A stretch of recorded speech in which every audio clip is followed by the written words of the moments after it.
It's December, it's our Christmas special. We have a masterclass on real Christmas trees, step by step, and how to create beautiful, colourful containers. And I'll be demystifying 6 main traditional Christmas plants, all in this episode of Step by Step Gardening with me, David Domoney, here at Blue Diamond's Bridgemere Show Gardens. Producing colour both inside and outside the home over winter. Here's my step-by-step guide to cyclamen. Now, out of all the beautiful plants that are associated with Christmas, our plant of the month for December is the cyclamen. Gorgeous, standard-like flowers swept back, hovering above beautiful marbled foliage. It's just so gorgeous. But you've got to be very careful buying cyclamen, because the location of the cyclamen in a garden centre will give you an indication of how and where to put it. For a start off, if you go in the houseplant department, there's cyclamen here that are grown specifically as indoor plants, and if you planted them in tubs or containers or out in the garden, they'd be dead pretty quickly when it gets cold. So these are houseplant cyclamen. Then if you're in the garden centre and you walk outside, before you get to the outside plant area, the covered area that's unheated of a garden centre, you'll see these cyclamen here. Now these are half hardy, which means they can survive outside in a sheltered position, but when the weather gets really, really cold after January and the like, they will not live. But they will give you a great deal of colour from autumn and early winter. And then there are these cyclamen here, cyclamen coum and other varieties that are specifically hardy. And these are the ones that you can buy, that you put in your garden, that will come up in flower year after year. And you probably notice there is a slight difference in the size of the flowers of these particular types, which will give you a bit of an indication. Right, let's have a look at the magic of the cyclamen, because it means so much to people in different cultures. Now, cyclamen originate from Europe and Western Asia. In fact, the indoor ones are cyclamen persicum from Persia, and the outdoor ones, cyclamen coum, are from Turkey. But in different cultures, they're all closely associated with love. In Japan, it's known as the flower of love, and it is given to your loved one on Valentine's Day. In fact, in Japan, this is a really funny one, there's also a belief that the flower petals actually look like little rabbit's ears, and it has the nickname bunny flowers.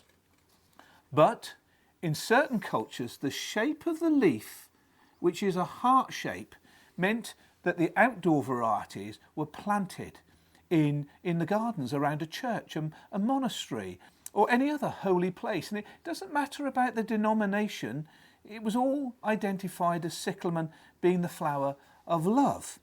Now, the association with cyclamen at Christmas is a Christian tradition. It was believed when Mary was visited by the angel Gabriel to let her know of her impending motherhood, that she bowed her head in reverence, and all the cyclamen around nodded their heads down in reverence too. And that's the association. But I think that's what makes this plant so incredibly special. Its flowers are born up above the foliage. It's almost like a standard flagpole with these swept back flowers just at the top, and all the buds coming in underneath. And it's not just the beauty of the flowers, it's also the foliage as well. The beautiful silver marbling on the emerald green leaves makes it such a special plant. Well, let me give you some hints and tips if you're thinking of buying a cyclamen for your own home. First of all, the indoor variety, cyclamen persicum. Do you know something interesting? When I first got into horticulture, and I was at college at 17 years old, and the tutors were showing us about pollination, about plants cross-pollinating with each other, they showed us how to pollinate a cyclamen, and I'm actually going to show you how to do it.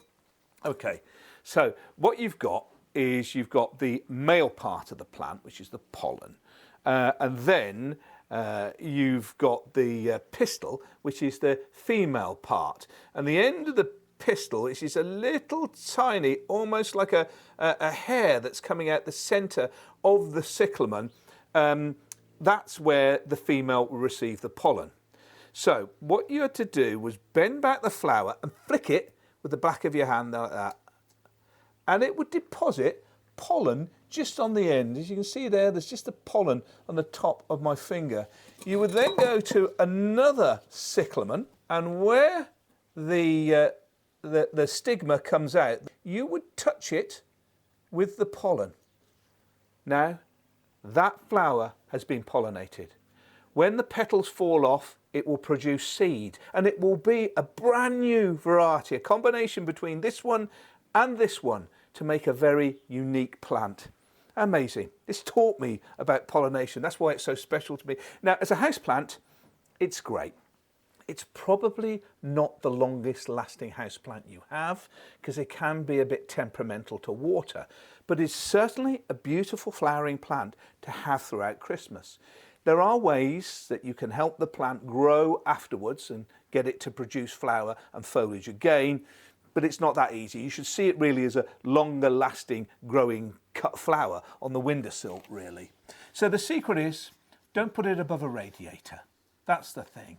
You know, the fluctuation of heat doesn't help them in any way. Not a cold environment, but not overly heated, not on a shelf in front of a radiator or by the fire. That's the first thing. Second thing is watering. These pot covers are great, but never water the plant in the pot cover, because what happens is the water can't escape. You're not sure how much you've watered, and if the plant ends up sitting in water, it'll rot it very quickly. The secret is, put the plug in the sink, put a couple of inches of water, stand all your cyclamen plants in there. Like a wick, they'll draw up the water through capillary action. Leave them in the sink for about an hour, and then unplug it, let the water drain away, and then put your cyclamen plants back in the pots and containers. When the flowers finish, just pluck them off, and if any leaves look a little bit untidy, just pull those off too, and it'll make a lovely houseplant throughout the winter. Now that's the cyclamen inside your home to give a great deal of colour and interest. Now outside varieties, which are these lovely half-hardy flowering ones, are perfect. Window boxes, containers, hanging baskets, anything where your summer plants have come to an end, but some of your evergreens are still growing. You can take out the old geraniums and put in these lovely cyclamen. In fact, you could have started planting these way back at the beginning of autumn, but if you plant them now, they'll go well into the winter, just before the hard frosts. And if they're in a sheltered position and are not overwatered, they'll last even longer. And you know, you can plant these up yourself, or buy them already pre-planted like this one here. Aren't they colourful? Bringing an element of colour in a season that we naturally think winter is devoid of colour. Cyclamen really do it. And the thing I like about these is they are in fact breeding different types of cyclamen as well. So let me show you some unusual ones. Have a look at this one here. It's brand new. It's called wind bells, and there are different colours of these as well, and they've bred them so the flower is down rather than up and open, compared to something like this. It looks really interesting. Just looks like little bells, and that's where it's got its name. Or there's this variety just here. This one's called Morange Mix. It's a bit rococo in its design, with these frilly petals around the outside. You could even start a collection of these plants. Oh, look at this one here. This one here is another one. This one's called Jix. The particular variety is salmon, obviously the colour. And the petals are almost opening out. And if you look just underneath there, isn't that gorgeous? Or from the top, something very different. And how about this one here? Look at the foliage. That's what this one really. This is the Donatello Silverleaf, and look at the markings of the foliage there. Just gorgeous. You want to see my favourite? Just this shouted out to me. I like this one here. gorgeous colouring. Because it's light just at the tip and then slightly darker pink at the back, it almost looks as if it's glowing. When you go into the garden centre, knock yourself out. There's so many different options about. It's all about the detail. So grow these in a container, tub or basket, and this will give you colour and plenty of flower right the way up to the really hard frosts. So that's your indoor cyclamen worked out, and that's your flowering tubs and containers cyclamen. Now, let me just show you these ones here. Now, these are the hardy varieties that you plant in the ground in your garden. They do particularly well in dappled shade or underneath trees or on a bank, because they stay in the ground and they can live for an incredibly long time.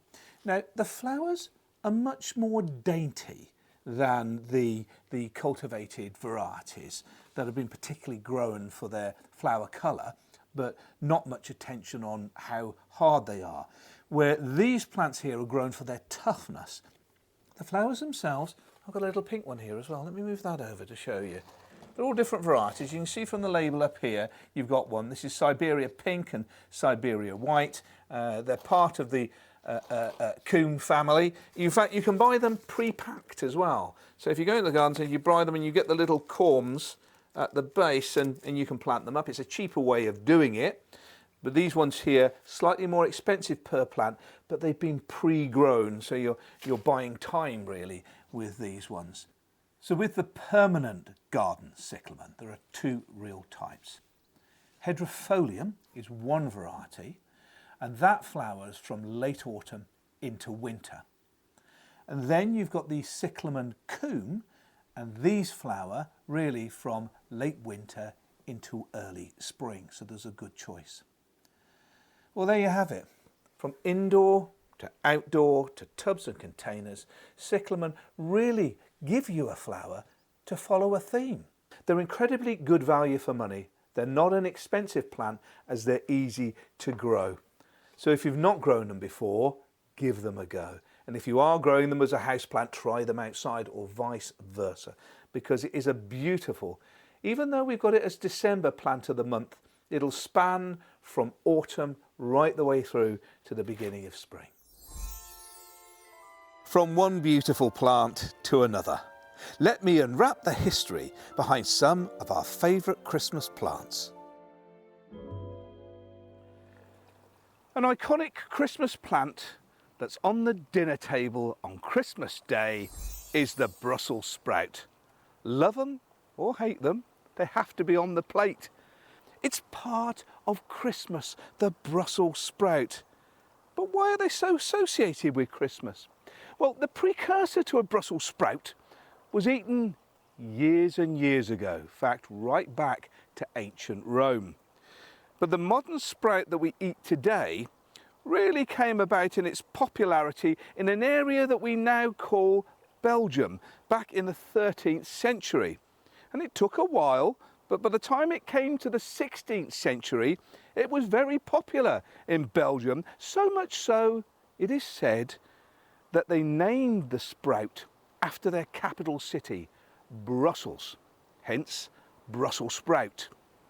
But during medieval time, around Europe and the UK, it was believed that evil spirits that are out in the garden had no place to hide because the leaves had all fallen from the trees. And the tight leaves that wrap around to become the Brussels sprout became the hiding point for evil spirits. So, just before cooking, a cross was cut into the bottom of the Brussels sprout. Now you may remember this, your parents or your grandparents putting a cut in the bottom of a Brussels sprout. Some people said it's to make the sprouts cook quicker. Other people thought that it made the Brussels sprouts taste less bitter. Oh no, it had nothing to do with that. The cross in the bottom of the Brussels sprout was meant to flush out the evil spirits, so the sprouts were good to eat. Now they became popular for Christmas during the Victorian times because, of course, it's one of the vegetables that you can go out and harvest in the middle of winter. And of course, it became very popular in the UK around the 20th century when rationing was about, because again, it was a vegetable that you could grow your own and have it during the winter time. But today, we Brits love the Brussels sprout, so much so that we eat more Brussels sprouts than any other European country. So much so that in the UK, the industry of Brussels sprouts is worth £650 million, and we grow a lot of them. In fact, the area the size of 3,240 football pitches is down to growing Brussels sprouts. So when you see it on your plate on Christmas Day with lashings of gravy, turkey and roast buds, know that the Brussels sprout has earned its place as one of the Christmas plants. One plant that is synonymous with Christmas and kissing is mistletoe. But how did it become so connected with Christmas?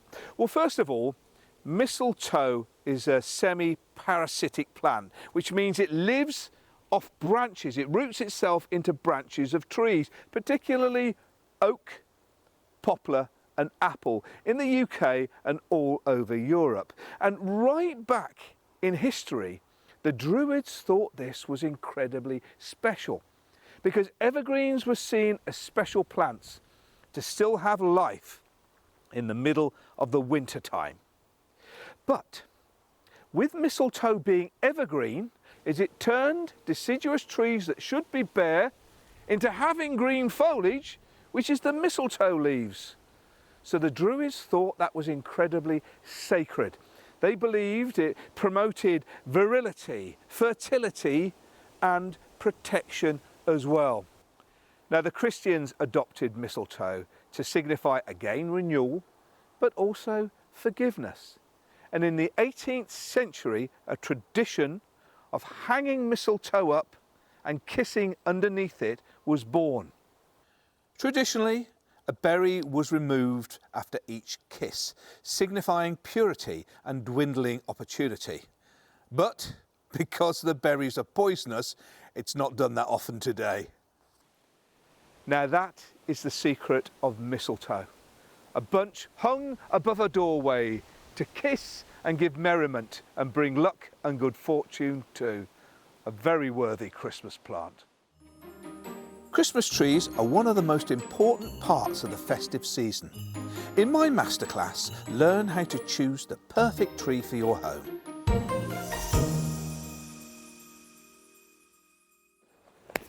I love this time of year. It's when garden centres become forests of all the real trees that come into the stores. It's magical. And for many of us, the tree is it's the very heart of Christmas, in the corner of the lounge. Choosing the tree is so incredibly important, which is why we're going to do our masterclass in this episode dedicated to real trees, the different types, how to choose them, how to make them last longer. Now, when you go to choose your tree, what you might not fully appreciate is how long these trees have taken to grow this size. So from a little seed, it's grown onto a small plant and then grown on into a sapling, and that can take up to 3 years. Also, when that sapling has been put into the ground, it's anything from another 8 years plus to attain its height. So it's well over 10 years when you come to choose the tree. And it's not just left in the field. Oh no, there's a skill to growing these trees.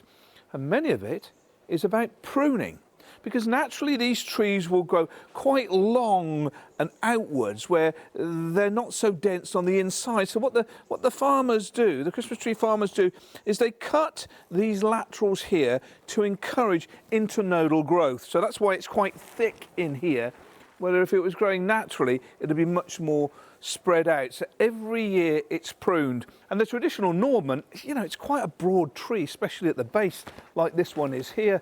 But you know what it's like. You get the tree back, you haven't got much space in the corner by the stairs or in the lounge, and you don't want it to go near the radiator.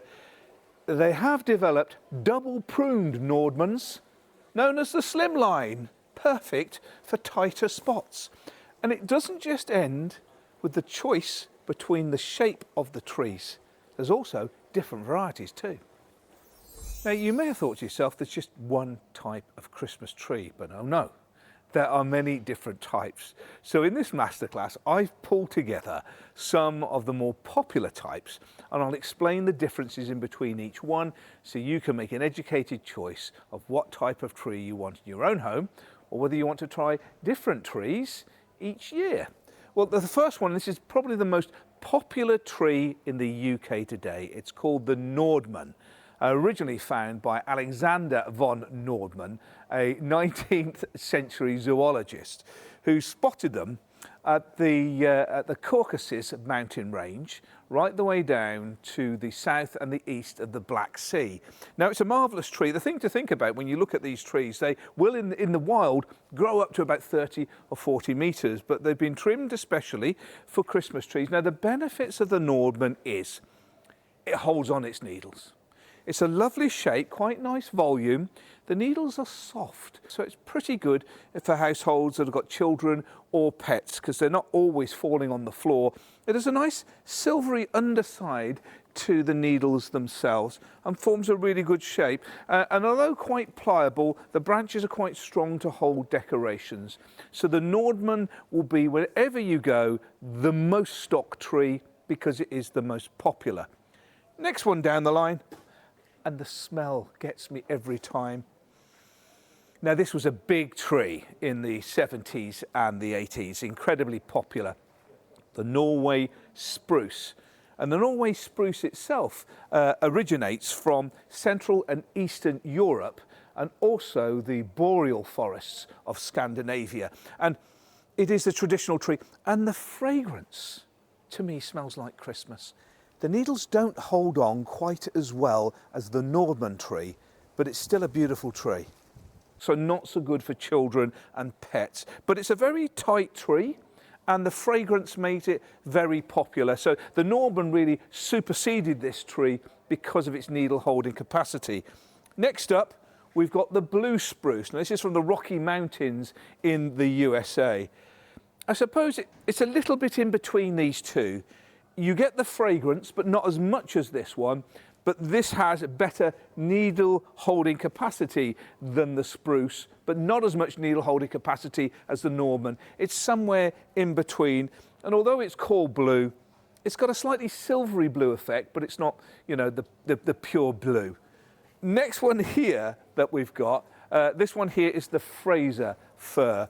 Now, the Fraser fir really comes from the southeast of the USA and the Appalachian Mountains. And as you can see, the needles slightly curl in. So it's a very characteristic shape, quite different from the Nordmann and the others. These bent-in needles, so you can see the underside for a lovely blue effect. It's quite a tight tree that enables you to utilise it in tighter spaces. And it holds its needles on pretty well, almost as good as the Nordmann.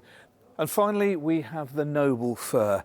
Now, this is a real choice tree. I've got to say, it's so beautiful in its shape. As you can see, it's got tiers of branches as they go up. It's this haunting blue in colour.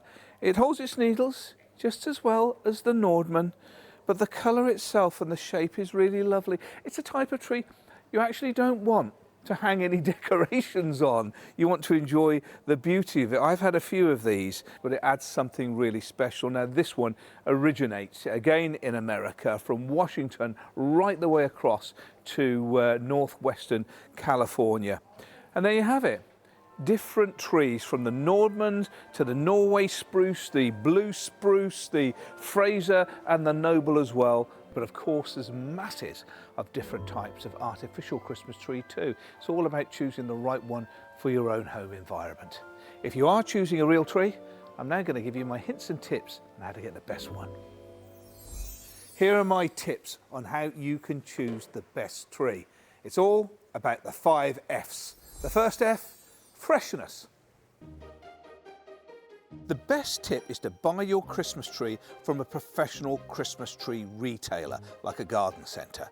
This way you can guarantee they're working with professional growers, harvesting the trees at the highest quality and at the right time of year. You can also use weight as a factor of freshness. Heavier trees generally are holding more moisture. Fit. Before going out to choose a tree, make sure you've measured the dimensions of the space the tree will go. You can measure the width and the height with a tape measure, or even as a guide use a piece of string. Then once you get to the garden centre, choose a tree that hasn't got a net on so you can see exactly what it looks like and get accurate dimensions. Foot. When you get the tree back home, you need to cut a section off the foot to expose tissue to help the tree take up moisture. In some cases, the foot is close to some of the lower branches, and you may need to, after you've trimmed it off, remove some of the lower branches. Also make sure that the foot is of the right size to go into the stand you have at home. Full. Take a good look at your tree from every angle. By shopping with someone that can hold the tree there whilst you can view it all the way around. Make sure your tree is full all the way down and the shape is just right for you. Family. Picking up your tree shouldn't be a chore on the way home from work. It's a family affair. Take the kids, choose the tree together, or go out as a couple to select your tree and have a nice meal out. Creating lasting memories are incredibly important, and doing it at Christmas whilst choosing the tree is a fun, festive activity. Okay, I'm going to choose two trees. This little cute one here and this big one. And I'll take them home and show you what I do to prepare them before they go in the house. Join me later when I show you how to prepare your Christmas tree for your own home. But first, some more Christmas plants. Ah, the magic of holly at Christmas time. What a lovely plant. Now, even back in ancient times, holly was seen as something incredibly special. Originating from the UK and in Europe, the Druids loved it. They thought it was a sacred plant, a plant of protection, and a plant that symbolises life during dormancy. In fact, churches and homes used to take sprigs of holly to decorate, to show eternal life. And there is the battle that's said between the holly king that rules the dark months of the year and the oak king that rules the light. And they battle with each other during the solstices to take control. But it is closely associated with Christmas. Mainly in 1843, when the novel came out, A Christmas Carol, and heavily featured greenery as part of the backdrop to the story. And it is also said that it represents the crown of thorn. The spikes on the holly represents the crown of thorn on Jesus, and the red berries denotes Jesus' blood. But the interesting thing about holly, naturally, it's not spiky. Now, there are cultivated varieties that have been bred to always be spiky, or different colours, like this lovely golden one here, and there are silver variegated ones too. But naturally, holly, the indigenous species, has smooth leaves. And it's only when it's attacked does it grow back spiky as a defence mechanism.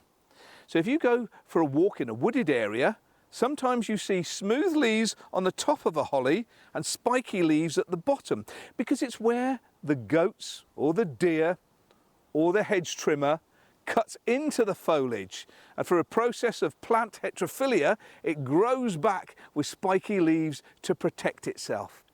But I have to say, growing your own Christmas decorations couldn't be easier with beautiful evergreen plants like this that you can use to make wreaths, to make garlands, or other decorations. They really work, which is why I think holly is one of my favourite Christmas plants.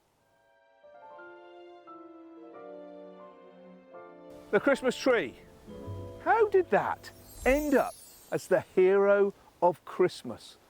Well, if you go right the way back in time, in the 16th century, the practice of taking evergreens inside and decorating them with fruits and nuts and candles was to signify renewal. So, how did Christmas trees start? Well, it was Queen Charlotte was the first person in high society to actually bring in Christmas trees.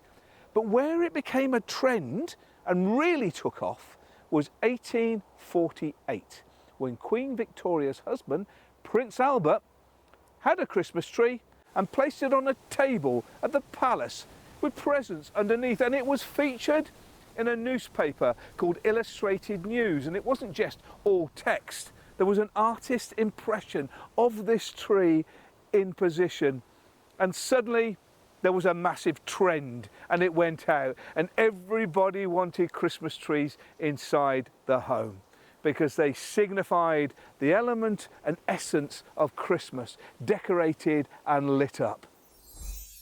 Earlier in the show, I shared my tips on choosing the perfect Christmas tree at the garden centre. And now I'm back. Here are my top tips for getting it ready for your home.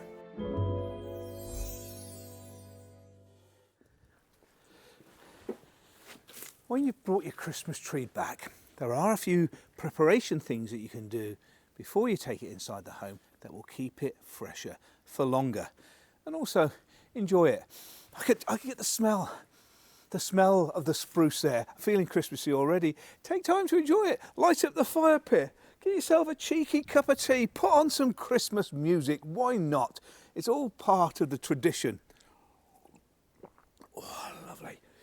So, the thing is about a cut tree, you've got to think of it like cut flowers. When you buy cut flowers, obviously they've been attached to roots. And now you've only got stems, you have to supplement the water by putting water into a vase. Now, when a plant is cut, it starts to heal at the base, so it doesn't lose any water out of its stems. It's a similar thing when we get a cut, we scab over so we don't bleed. With a plant, it's not losing the moisture through its sap. So the first thing you do before you put cut flowers into a vase of water, just take a centimetre off the end. Expose fresh tissue so it can suck up the water. And that's the same with your Christmas tree. The stump at the end has healed over since it was cut. So the best thing to do when you get your tree at home, number one, cut off anything between 2 to 5 centimetres off the bottom stump. Use a saw, slice it all the way through. Obviously it's different. If it's a smaller tree, you need to cut a little less off, but a big tree, a 7-foot tree, about 5 centimetres to expose that fresh tissue to absorb the water. Next thing, with a pair of scissors, cut off the net. You really want to be freeing the branches of the tree so it can breathe and it can start to reform its shape. And then get hold of a bucket of water and stand your tree outside in that bucket of water so it can take up the moisture. It can take up to about 2 pints a tree very quickly, and keep that bucket topped up. And here's a tip. Give them a bang on the ground before you take them in. It loosens up any needles that were about to fall. Now here's the big secret with cut Christmas trees. They're not delivered into the store every week like milk or bacon or bread. It's not worth waiting till just before Christmas Eve to go in there and get the freshest one, because in the retailers, they're mostly all delivered at the same time, and that is the end of November. So don't wait thinking you'll get a fresher one later. On the contrary, going early enables you to choose the pick of the crop. Take a look, because they're all there to choose from, rather than some of them being sold over the next few weeks. And then take them home. Cut off the bottom of the stem, as I've mentioned, put it in water. So your tree is taking up moisture. You don't have to take it indoors straight away. Just leave it in the garden. And then when you're ready, you can then move it in. You've had the best pick of the crop, and your tree has been keeping itself hydrated. But the secret is making sure you've got a stand that can hold a reservoir of water, almost like a vase, a stabilising vase for your tree. And keep it topped up, because whilst it's inside the home, it will continue to drink. And never let the level of the water drop below the stump. because of course that will reseal again. But the secret is, don't let it sit flat on the bottom. How can I do it? If the tree's trying to take up more liquid and it's hard on the base, I suppose it's like having a flat straw. You know, you're drinking your drink and you squeeze the straw, you can't quite get it through. But if you loosen it up a bit, you can get more water out. That's what you want to do. Some stands have spikes which hold the base up just slightly higher, enabling it to get that more moisture. Or you could put a bit of gravel or a few stones at the bottom, really to stopping a seal from the stump to the bottom of the stand. And when you move it in, obviously, don't move it near any open fires, and keep it away from radiators, because that'll dry them out as well. And if you're using low voltage lights on your tree that don't have high heat levels, it'll help keep your tree looking fresher for longer. But it's not just cut trees. There's also potted trees as well. I'll come on to these in a minute. I just need clear a bit of space. Now, if you go into garden centres, you'll see a lot of Christmas trees, usually smaller ones, because if there were bigger trees, they'd have bigger roots and they'd be in huge pots that are very difficult to manage inside and outside the house. So if you're looking for a smaller tree, you can get one in a container like this. This is very different from what you would see in the outside plant area of a garden centre, where conifers are being particularly grown in containers to be specimens to grow outside in the garden, not treated as Christmas trees at all. They're much more expensive because it's quite labour intensive to grow them over many years in pots on a nursery plant bed, rather than being grown in open ground, which is a lot less maintenance. So this tree here is a container tree. Back in the day, what used to happen, you used to be able to buy trees with roots, which were basically dug up from the field, you know, roots chopped off and stuck into a pot. There was very little chance of them surviving afterwards. So there's a new system that enables the tree to have a tighter root ball. And let me just show you here. I'm going to take the sack off. Now, if you were to take this inside the home, you'd need to keep it watered and away from a heat source. And any tree that you're hoping to plant out afterwards, you'd be looking to not only regularly water, but bring it in as late as you possibly can and take it out as early as you possibly can. So as you can see here, there are holes all the way around the pot. And this has been planted in the ground in the pot, so the moisture can still come through the holes. The tree's growing, but the bulk of the root system is contained within this. So if you bring your tree in to a cooler position inside the house, late as you can, take it out as early as you can, then take the pot off, you can plant it in your garden with a possibility of it being able to grow, as long as you've kept it well watered. But here's a tip. If it's been a very, very cold Christmas with frost and whatever, don't move it straight from the warmth inside your lounge into the back garden. Put it in the garage first till it climatizes itself before it comes out.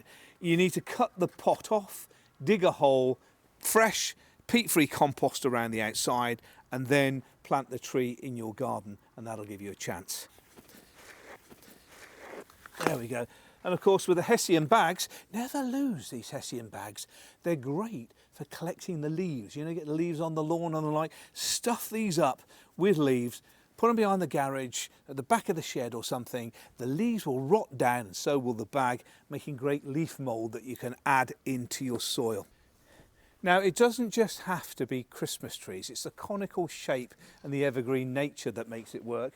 There's lots of other options here. Now take a look at this. A little rosemary Christmas tree shaped to be conical. Very useful if you're having lamb for Christmas dinner. Oh, that's lovely. Just keep them watered. It's not just that. There's also a little lavender version, or a bay tree, all conical in shape. Or there are also little tiny ones as well for the kids. And if they keep them watered, again, not too close to heat, you can plant those out afterwards if you've taken care of them. And there are a few more dressed up ones. These are little Elwoodii that have been wrapped. The secret is remembering they're all outdoor plants that you're bringing inside. So if they can be inside for a short period of time, you can climatise them to get them back out. There's no reason why they shouldn't continue to grow. I have a competition for you for a chance to win one of these Eco Fuego wax-fueled fire pits, plus a cinnamon-scented refill. For more information on terms and conditions and how to enter, just look in the description. Whilst at the garden centre, I chatted to people to find out their favourite things about Christmas. My favourite thing about Christmas is spending time with family. That's most important. My favourite thing about Christmas, a day off and a few cheeky ones, I think. Well, that's a difficult one, but of course, my little one. She is so cute and she loves her Christmas dinner. It's always something special. And of course, Father Christmas always leaves a little present. My favourite thing about Christmas is like all the food, family coming together and having a jolly good time and watching TV and being merry, really, yes. My favourite thing about Christmas is being with family and the giving of gifts and just all being together.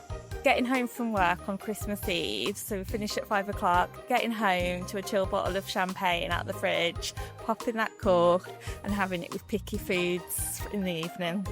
My favourite thing about Christmas is going out with friends on Christmas Eve.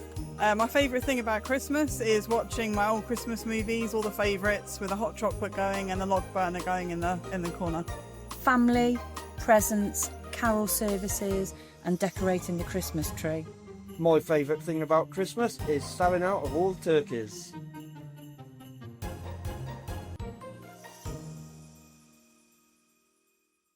You think of all the hard work that we do to our homes for Christmas.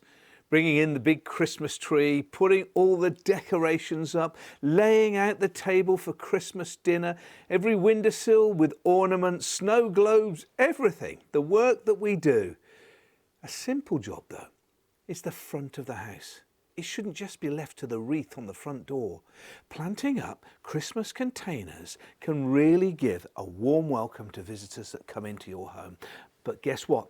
The right choice of plants at the end of Christmas, you can put them into the garden and effectively grow your own Christmas decorations, saving money, making sure the decorations mean something more than just buying it from a florist, but also you can have the breadth and the width of different types of plants to make something incredibly spectacular. So what I'm going to show you is planting up Christmas containers, how to embellish them, and then I've got a little door that we're going to put these containers out the front and you can judge for yourself how much of a difference they make. First of all, we are not short of plants that we can utilise to put into containers at Christmas as a whole host. These lovely skimmias here. As you see this one, this is a combination of two skimmias in the same pot. This is a rubella, which is buds. They're not berries, they're buds. And this one here is a lighter colour version of it. And if you're interested in skimmias, it was plant of the month in our last episode, our November episode. So go back and check it out. There's loads of great information. And I'm going to put a skimmia in there. There was another skimmia that we had, Reevesii, again featured in the last episode. But I just want to show you the versatility and how they can just give you much more than November colour, December as well. Plus, we've also got some beautiful plants like this, the Christmas rose, Helleborus. Funnily enough, if you're looking back into the last episode for skimmias, next episode we're going to be filming, we'll focus in specifically on hellebores, but this particular variety here, Christmas Carol. What a cracker. And the masses of pure virginal white flowers looks just so lovely at this time of year for containers. And of course, dogwood. Now, let me just show you something about dogwood, because obviously the red stems give a lovely Christmas feel to it. You can also get golden varieties as well. Beautiful plant. But I'll show you something from the florist. I went in to have a look to see what you could buy to embellish containers that you could actually stick in the containers with the plants. And I bought some here. You're going to think I'm crazy. I bought them here. I've still got them in the in a little container that I've used to hold the water. £1.65 a stem. £1.65 a stem. If you were to buy 9 stems to decorate inside of pots, it's about the same price as actually buying the plant. Take a look at that. £14.99, beautiful corners. If you were to plant that in your garden, you could harvest your own stems to utilise in a variety of different ways in your containers, from the moment the leaf falls in autumn right the way through before the new leaves start coming up again in spring. So it's a great value to add. But what happens with the skimmias, okay, and the hellebores, you plant them in the containers and you enjoy them during the Christmas time. After Christmas, you plant them all out, and every year they get bigger and better, and you're growing your own Christmas decorations. So you can cut fresh from the skimmia. It holds itself pretty well as a cut flower or cut bud, which is great for things like wreaths or decoration garlands that you can take inside. Likewise, you've got the cornice as well. But look, there's other things. Growing things like holly in a garden as well. This is a lovely variegated variety here. There are many to choose from. It's about growing your own Christmas decorations that you can clip from and use inside. Even lavender, the silver of lavender as a contrast. Oh, I love this one here. Now, I showed you this pyracantha in the last episode as well, when we were talking about nature's larder for birds to come into the garden. So if you want to learn more about the birds that visit, again, go to the last episode. We're starting to build a really good library of content that's specific to the month, enabling you to get some hopefully inspirational ideas to enjoy your garden a lot better, all step by step. Now, the lovely berries here, you could take snippets of that to utilise in containers, or actually plant one of these in a container and again plant it out afterwards. Right. That's enough chatting. I ought to start planting. So I'm not going to make it complicated. It's always best, if you're using containers or planting alpines or heathers, don't do one. Do them in nests, either 3s, 5s, 7s, just an odd number that groups them together so it becomes a nest. I think that's the appropriate word. Now, choose your container. There's lots of different types, and in a future episode we'll be taking a look at the classification of containers. But I've chosen this glazed one here to get started. I'm going to keep it simple. I'm going to put 3 plants in it, and then I'm going to embellish it with some natural Christmas decorations. So first of all, make sure your container has got a drainage hole. So you've got free drainage with the pot itself. I'm using peat-free compost inside, and I'm just going to start planting. First up, give the pot a little bit of a squeeze at the base, and then it comes out. And you can more or less nestle, that's me behind the plant there. You can nestle it in the back. Coming over to this side here, I'm going to get the cornice into position as well, but I'm just going to backfill a little bit around the container. Lovely activity to get the kids involved as well. Planting something. It's the type of thing you can do quite comfortably with many different members of the family. So everybody shares a part. We all decorate the tree together. It's a key thing. I remember as a child helping my mum and dad decorate the Christmas tree. It's a big part of Christmas, and my kids are the same. You know, do the embellishments together. Now, the cornice I'm going to put in at the back here. Just settle that in. So they're all at the same level in the container, and see where the surface of the soil is, that it was in its original pot. Never mound up over that. Keep that level. What I'm doing here is what we call scaling the planting from the top down to the bottom, and obviously the smaller plants at the front is the direction you're facing the container, so you can see everything. More compost in there. Really drive your fingers down to make sure it's all steady. I'll have you. Lovely plants of skimmias. I think it all works. If you think of just natural decorations, the colours of the Christmas is really emerald green and red, and we have that in nature, from the foliage, the berries and the stems. Just nestle like now.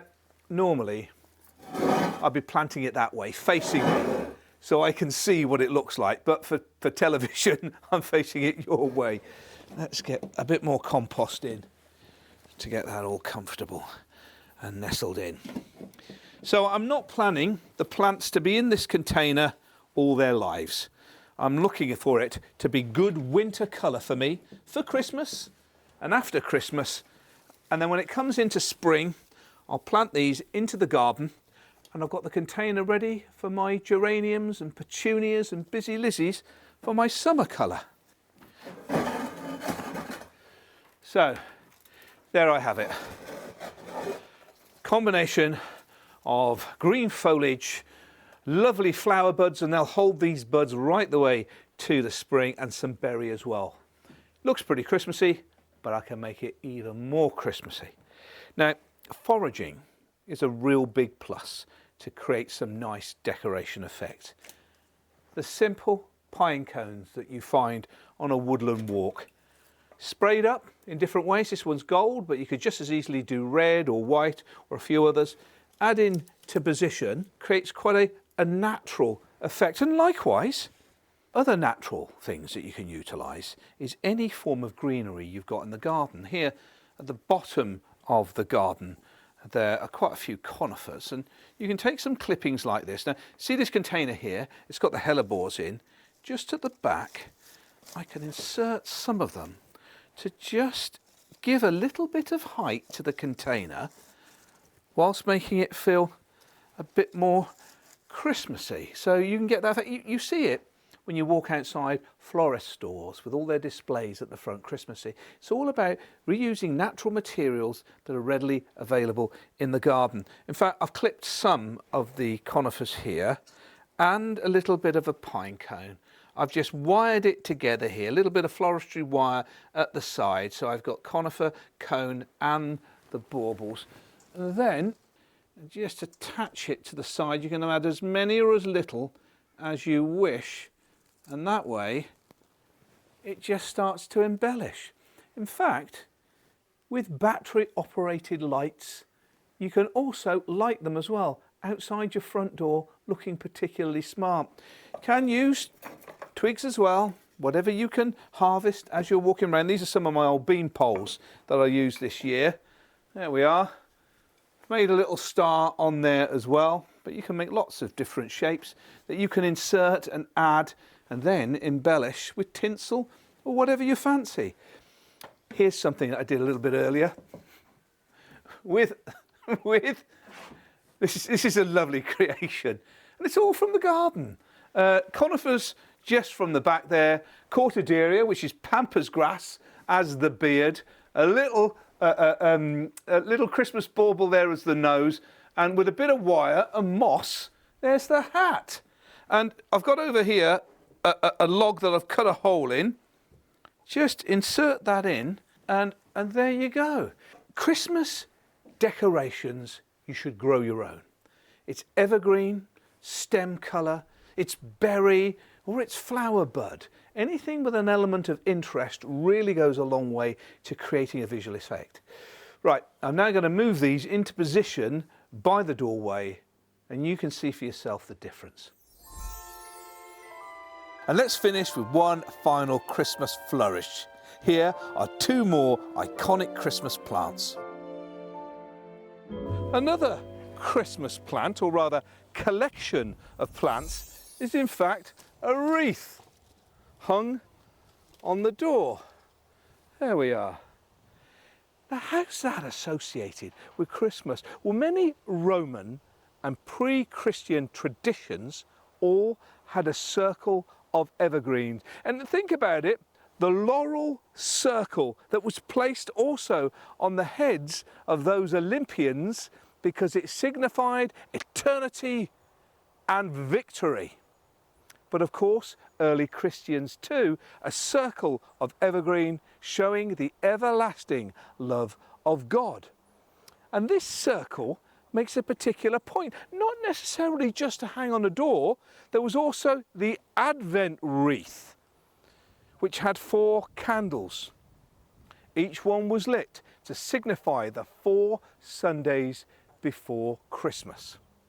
Now, placing a wreath on the door was also a Christian and pagan symbol of welcome to festivity. And the Victorians that initiated a lot of our Christmas tradition used them to mark the welcome to friends and family as they come to your house for Christmas. Generally speaking, they weren't too complicated. It was just leaves and berries collected either from the garden or a woodland walk, and then decorated with a ribbon, something very simple and traditional. Because it is evergreens that add the colour and the feeling of Christmas. Picture any Christmas card where there's the inside of the house and you'll see one of these in it, the poinsettia. Available everywhere. It is the Christmas houseplant. Now you think to yourself, hold on a minute, this plant which originates in Mexico and Central America, how has this plant from those warm climes been associated with Christmas? Well, in Mexico it goes right the way back to the 16th century, and an old tale of a little girl, Pepita, who was on her way to the church on Christmas Eve to give blessings and thanks. And on the way she was so poor she didn't have any money to bring anything to the nativity, so she picked up some weeds from the ground. As she got there and laid them down, miraculously a miracle took place and they changed from weeds into spectacular green and red leaves. And it was known as the Flor de Buena Noche, the flower of the good night, or the flower of the holy night. And it is associated with Christmas because these are not flowers, these are in fact bracts, red leaves. The flowers are right in the heart. But if you take a look at the cluster of them, it looks like the Star of Bethlehem. Now, back in 1842, the ambassador to Mexico from the USA was so impressed with these plants, he took them back to America, where they started to become very, very popular. His name was João Poinsett, hence the name poinsettia.